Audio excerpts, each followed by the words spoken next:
तुम बस केवल मेरे को समर्पित हो जाओ। अन्य बल, अन्य आश्रय, अन्य भावना, इसका त्याग करके अनन्यास चिंतयन्तु माम, केवल मेरा अनन्य चिंतन करो। अनन्य चिंतन तभी होता है जब पूर्ण समर्पण होता है। ये भगवत प्रेम में सिद्ध हुए महापुरुषों के वचन हैं। पूर्ण समर्पण किसे कहते हैं और कैसे होता है? पूर्ण समर्पण किसे कहते हैं और कैसे होता है? जो भगवान की मांग है। ये जना पर्युपासते, कैसे उपासना? अनन्यास चिंतयन्तु मां, अन्य का चिंतन भी न होने पावे। ये बड़ी दिव्य स्थिति है और बड़ी आनंदमय स्थिति। बेपरवाह, परमार्थ व्यवहार बनो कि ना बनो, परमार्थ की चिंता, न व्यवहार की चिंता, न नरक का भय, न स्वर्ग मोक्ष की आस। कैसी महिमामय स्थिति!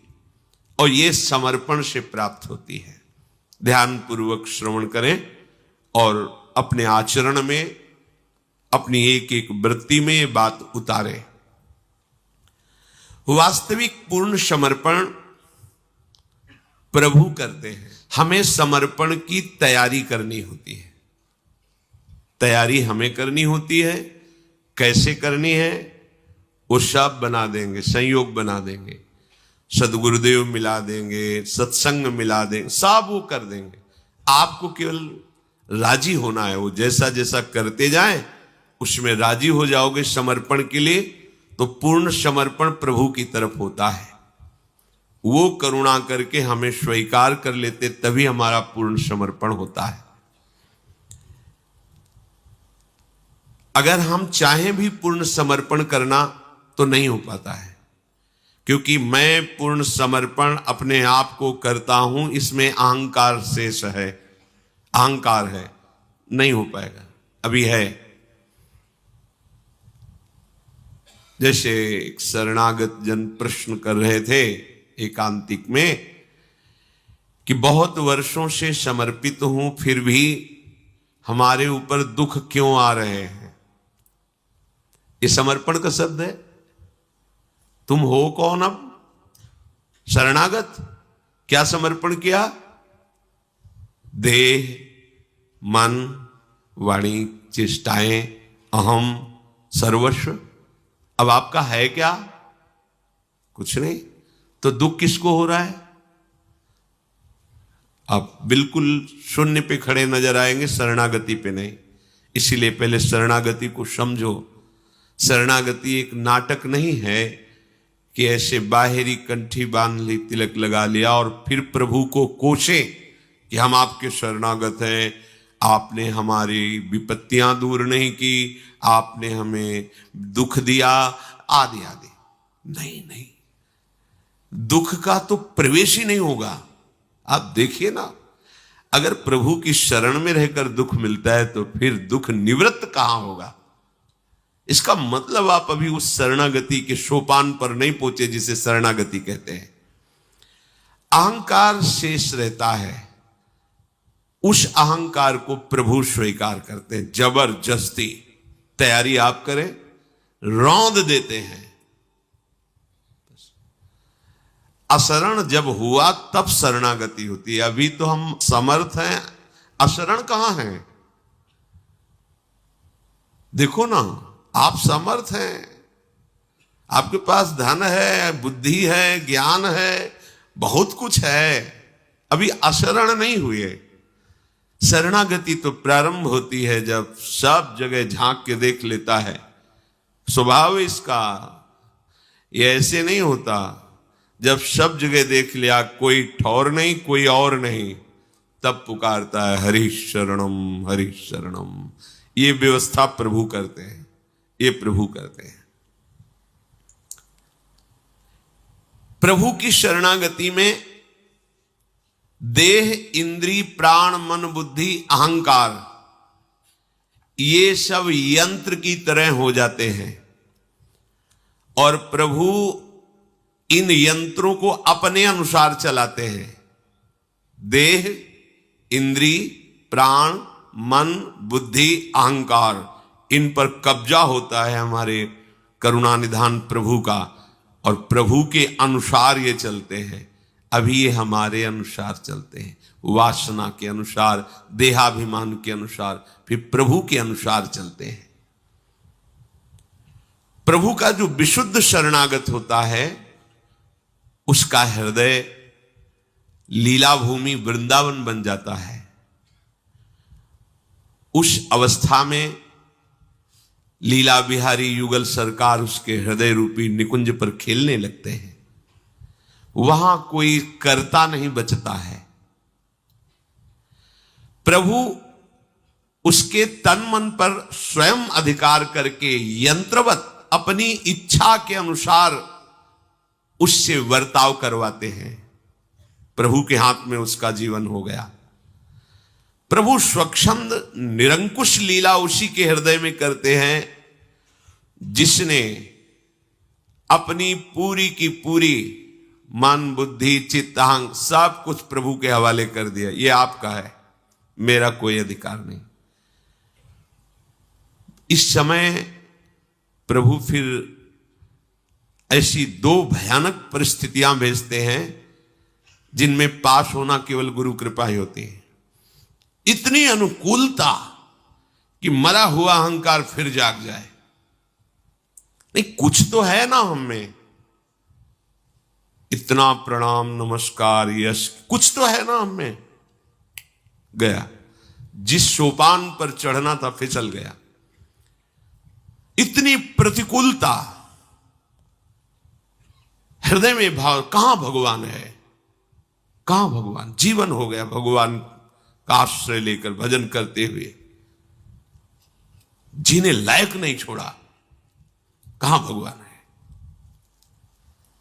गया सोपान से नीचे। कौन जीना चाहता है। बहुत ही सूक्ष्म शरणागति भगवत प्राप्ति, एक ही बात समझ लो। शरणागति परमानंद बेपरवाह स्थिति है, बस वो समझ में आ जाए। आपका हृदय वारिश रहित हो जाए। आपके हृदय का वारिश कोई नहीं होना चाहिए, लावारिश। सरकारी कब्जा लावारिश जमीन पे हो जाता है, नहीं हो जाता। हाँ, पहले अनाथ स्थिति आनी चाहिए, तब दीनानाथ का आश्रय पुष्ट होता है। अभी तो स्वयं स्वामित्व बैठा हुआ है, पहले इसको प्रभु कृपा करके हटाएंगे। बिल्कुल हृदय द्रवित और कहीं कोई अहम नहीं, कहीं कोई सत्ता नहीं। स्थूल देह से लेकर के कारण देह तक अपना कहीं कोई अस्तित्व नहीं। यही तैयारी गुरुजन कराते हैं। इस तैयारी में जो अन्य आश्रय लिए होते हैं वो टिक नहीं पाते। तुम्हें किसी से बात नहीं करना, तुम्हें ऐसे खड़े रहना, इतने समय इतना, बस इतने। नहीं, ऐसा तो नहीं हो पाएगा। कौन बोल रहा है, कौन बोल रहा है। नहीं, हमारी कुछ दिनचर्या, तुम्हारी कुछ है अभी। गए। जिस सोपान में परमानंद स्वयं स्फुरित होता है, उस सोपान में एक ही शब्द जीवन में लागू होता है, वचनम करिष्ये तव। बस ये जीवन आपका है, बिका हुआ जीवन आपका है। तो पाई निधि मन मानी, जैसी रूप लाल हित हाथ बिकानी, निधि पाई मन मानी, मेरे बल श्री वृंदावन रानी। स्थूल देह से लेकर अहंकार तक, स्थूल देह से लेकर स्वभाव कारण तक पूरा का पूरा अपने प्रभु को समर्पित कर देना है। ये समर्पण करना भी आपको नहीं आता, इसलिए प्रभु संत सदगुरुदेव के रूप में अब वो जैसा कह रहे हैं उसमें बिल्कुल अपनी बुद्धि नहीं लगानी, बुद्धि भी दे देनी है। जब बुद्धि निर्णय करने लगे तो उसको भी वहां की जो वहां वचन है बस उतना ही। तेरी सलाह की अब जरूरत नहीं, तेरी सलाह से जब से सृष्टि हुई अब तक फंसा ही रहा, तेरी सलाह पर अब मुझे विश्वास नहीं, विश्वास है आज्ञा पर। जो ही वो इतना कर पाता है तो प्रभु स्वयं उसके हृदय में आ जाते हैं, उसको बुलाना नहीं पड़ता, ना ये कहना पड़ता है कि हे नाथ मैं आपकी शरण में हूं, आप मुझे स्वीकार कीजिए। क्योंकि जब कहने वाला नहीं रहा तो अब प्रभु को आवश्यकता नहीं आपकी प्रार्थना करने की।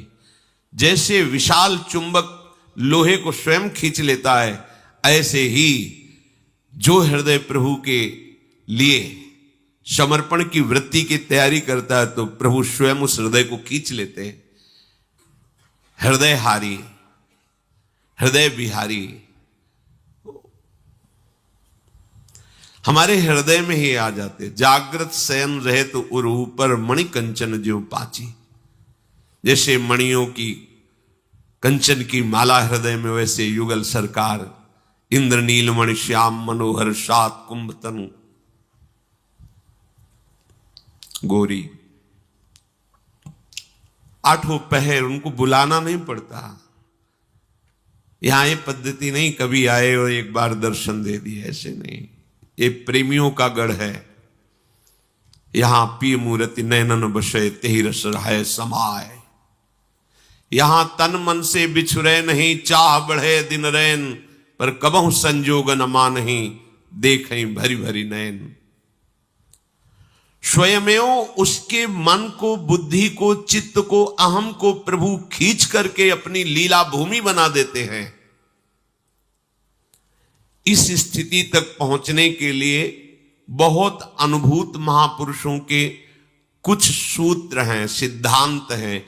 इनके आधार पर यदि आप चलेंगे तो आपकी शरणागति पूर्ण हो जाएगी, अर्थात भगवान अपनी तरफ से आकर आपके हृदय में प्रकाशित हो जाएंगे। शरणागति की बहुत ऊंची स्थिति होती है,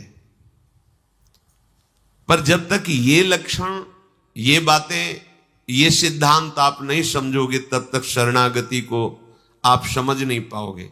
और जिसे हम समझा नहीं तो फिर स्थिति कैसे आएगी। सबसे पहला शरणागति का लक्षण है नित्य निरंतर प्रभु का भजन करने का भाव होना। प्रारंभ, शरणागति का प्रारंभ कहां से होता है? भजन से। कैसा भजन? नित्य निरंतर प्रभु के अनन्य भजन का। एक भरोसो, एक बल, एक आस विश्वास, एक राम घनश्याम हित, चातक तुलसीदास। एक निष्ठा पे आ जाओ।